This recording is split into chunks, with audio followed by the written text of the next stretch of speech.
Welcome to the Influency Podcast. I'm Hadar, and this is episode number 165. And today we're going to talk about the illusion of learning.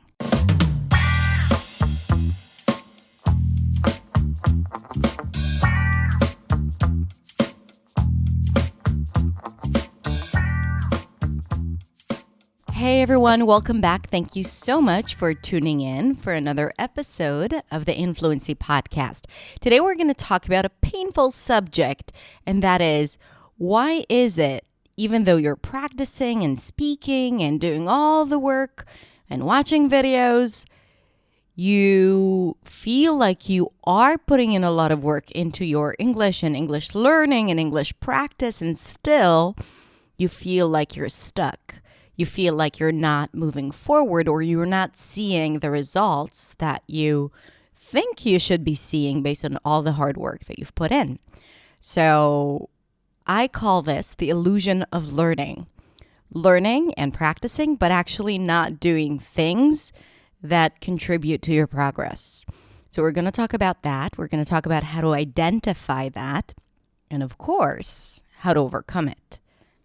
And also, if you're listening to this in October, when we publish this episode, know that we are hosting the English Fluency Festival now. We just started. It's going amazing. And you can still join if you're listening to this close to when we publish the episode. And we definitely talk about the illusion of learning there. So if you want to take it one step further, I invite you to join. And we're going to talk about mindset and learning strategy and discovering a new way to fluency. So all of that in the English Fluency Festival. It's absolutely free. And more than 24,000 people have already joined, which is incredible. And the vibe is amazing. So I hope you can make it. If not, I hope you enjoy this episode. So let's go ahead and listen.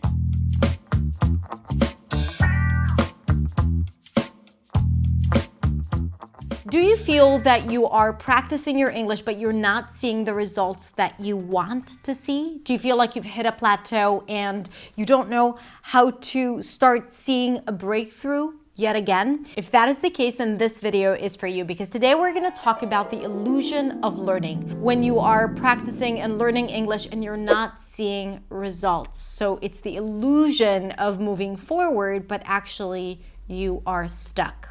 If you're new to my channel, then hello, my name is Hadar. I'm a non-native speaker of English, and I'm a fluency and pronunciation coach. And I'm here to help you speak English with clarity, confidence, and freedom. If you want to find out more about how I can help you, you can go to my website at hadarshemish.com. You have a lot of free resources to get started on your journey. And you can come say hi on Instagram at hadar.accentsway, where we get more personal. Okay, so back to the illusion of learning. This is something that I think any learner might experience at one point or another. And I want to distinguish between a plateau where you are doing the work and you're progressing, but you can't see it right away. But at the same time, all of a sudden you do feel a breakthrough, because a plateau is a healthy part of the learning process. A lot of things are happening in the background. A lot of things are happening in your subconscious mind. And sometimes it just takes time for you to be able to use all of that. Now, that is one thing. So a plateau is not necessarily bad. Sometimes it's something very natural, but sometimes it's bad because you are working, but you are not doing the right things that actually move you forward.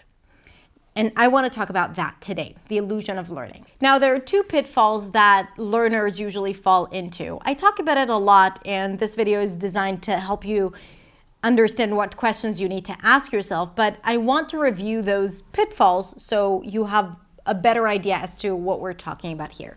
The two main pitfalls that learners fall into are, one, consuming content and thinking that this content is going to move them forward, meaning just watching videos, listening to podcasts, watching television, and not putting it into practice is still learning. Now, This is not learning, this is content consumption. You are a passive learner, and while it has its advantages, especially for listening skills and comprehension, you cannot expect yourself to consume something and to be able to use it right away, only thanks to the fact that you've heard it. You've heard someone using a certain word. You've heard someone explaining a certain tense or grammar rule or preposition, and then you'd be able to use it right away. It doesn't happen that way. If you want to use something that you learn, the learning part, the content consumption, is only probably 5% of the actual work. Once you have the knowledge and you have gained the knowledge, the work is to put it into practice, to use it, to implement it, to try it again and again and again, first of all on your own and then with other people. And it has to be out loud. Now, if you want to practice your reading and writing, yes, download tests from the internet and answer those tests or handouts or exercises. But if you want to get better at speaking, you got to put it into practice while speaking. Unfortunately, there is no way around it because it's not going to be available to you. You will not have developed the speaking habit, whether it's grammar, vocabulary, or pronunciation, and therefore you won't be able to use it freely and spontaneously, which is ultimately what we want, and then we feel stuck. So content consumption is not the work. If most of your learning has to do with content consumption, my friend, you are stuck in the illusion of learning. Because while you are learning things, you are unable to use them quickly and effortlessly. And for that, we need implementation. So to practice it out loud, to use it intentionally when speaking. And I have a lot of videos that talk about how to do that. And I'm going to link to them in the description. But right now, I want you to understand this concept. The next obstacle that learners face is the fact that they're learning a lot of things, and some of the things are not even important for them to put into practice. Meaning, you might be learning all these fancy future perfect tenses, but you're still struggling with the simple past or the present perfect that is a lot more common.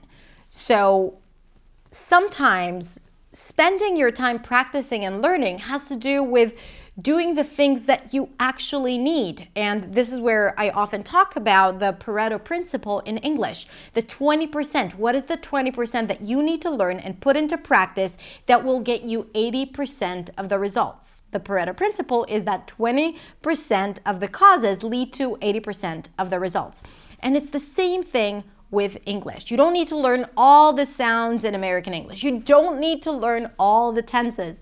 You need to start with the sounds that are critical for you so you can sound clear. The tenses that are important for you so you can convey your message clearly and communicate confidently, even if it's not accurate 100% of the time, but you have the most frequent popular tenses, you have it down because you have practiced it and implemented it. And you haven't just watched videos that teach you more and more and more tenses and how they would use it, and you just keep on listening without putting it into practice. Okay, so these are the two pitfalls. Now, how would you know whether or not you are falling into those pitfalls or you are on the right track and you're not trapped in the illusion of learning? And this is why I have 3 questions that you need to ask yourself every time you're learning something new. The first one is, do I need it? Meaning that if you come across a new topic or you are really obsessed with phrasal verbs or conditionals or conjunctions, then you need to ask yourself, do I really need it? Will I use it today, this week, this month when I'm in conversation? Do I know how to use it? Do I feel like I'm missing it when I'm communicating with other people right now? If the answer is yes, then this is definitely something that you need to spend time practicing and focusing on. If the answer is, no, I actually don't know when I would use it, for example, learning business idioms that, you probably don't even know if you would need it at some point, then maybe you need to take that time and spend it wisely practicing other things that are going to help you. The next question you want to ask yourself is, am I willing to invest the time necessary to integrate that new concept, new sound, new rule into my day-to-day speech? Am I willing to spend that time? And how much time am I willing to invest into learning this thing? So this question also helps you identify if this is something that you're into learning, because sometimes the answer for the first question is going to be, yes, I need this. But the answer for the second question is going to be, no, I hate it. I'm not interested in it. It drives me crazy. It freaks me out. I get all stressed out. I don't want to practice it. And then again, it would be pointless to learn it unless you find a fun and exciting way to learn it. And we don't want that, right? Like, the idea is to also make your learning experience joyful and effective. And it's not effective if you're suffering. Let me tell you this. It doesn't enter into your brain, okay? So am I willing to invest the time needed to use it freely and spontaneously when speaking? It's like this exchange that you're willing to make, time versus owning that new thing in English. And you need to decide on how much time you're willing to invest. So instead of learning more, right, and just spending time watching more videos or going to more classes learning it, ask yourself, how can I implement it? How can I put it into practice? I love repeating things out loud again and again and again, especially when it comes to grammar or vocabulary. So when you're trying to learn a new word, you want to say it out loud many times so you build that pronunciation confidence, you build this new habit, but you do whatever works for you. Again, the most important thing is that you turn it into an active practice and you decide on how much time you're willing to invest, and you have this agreement with yourself whether or not it's worth it. The last question that is going to help you know whether or not you are trapped in this illusion of learning or you are into real learning that gets you result is, will I be able to teach it? So after you're done learning and practicing something new, ask yourself, can I teach it to someone? Is it clear enough in my head that I can actually find someone who struggles with this topic and I can explain it in a clear way? Why is that? First of all, because I believe that teaching is one of the best ways to learn, because you need to organize it for yourself in your head in a way that is different when it's just about you. When you make it about someone else and about explaining it, you need to organize it differently in your head. You need to clarify to yourself on a deeper level. It's not this, yeah, I sort of know what this is about. No, it has to be super clear so you can explain it to others. And when you teach it to others, it becomes even more ingrained in you and clearer for you. So if you feel like you'd be able to teach it to others, then it means that you have really learned it. If you're saying to yourself, not really, then it means that it's still not clear in your head. And if it's not clear in your head, don't expect yourself to use it when speaking freely. And if you say to yourself, yes, I can teach it to someone, then I challenge you and encourage you to actually offer someone who needs that help to teach them, because it will enhance your experience learning that thing. So, to make sure that you are not stuck in the illusion of learning and that you're actually learning and making progress, ask yourself these 3 questions. 1, do I really need it? And will I be using it this week or this month? The second question, how much time am I willing to invest in learning this thing? And am I willing to invest the time needed? Because time is needed to practice something. And 3, once you're done learning it, will I be able to teach it to someone else? If the answer is yes, you are ready to move onward, my friend, to the next thing. That's it. I hope this was helpful. Now I want to ask you, what do you think is your 20%? What are the things that you still struggle with that you need to start integrating into your speech? I want you to put it in the comments, because that would also give me ideas as to what you need help with, and maybe I can help you by creating videos about it or directing you to existing videos I have. But also, I want you to clarify for yourself, what is your next goal? What are you going to focus on next when learning? And I want you to practice learning it while asking yourself these 3 questions. Okay, that's it. If you like this video, please like it and consider subscribing to my channel because every week I share with you a new video about fluency, pronunciation, mindset, confidence, intonation, and a lot of fun. And you can also come on over to hadarshamish.com, my website, where there are a lot of free resources for you to practice and implement effectively everything that you learn. Thank you so much for being here, and I will see you next week in the next video. Bye.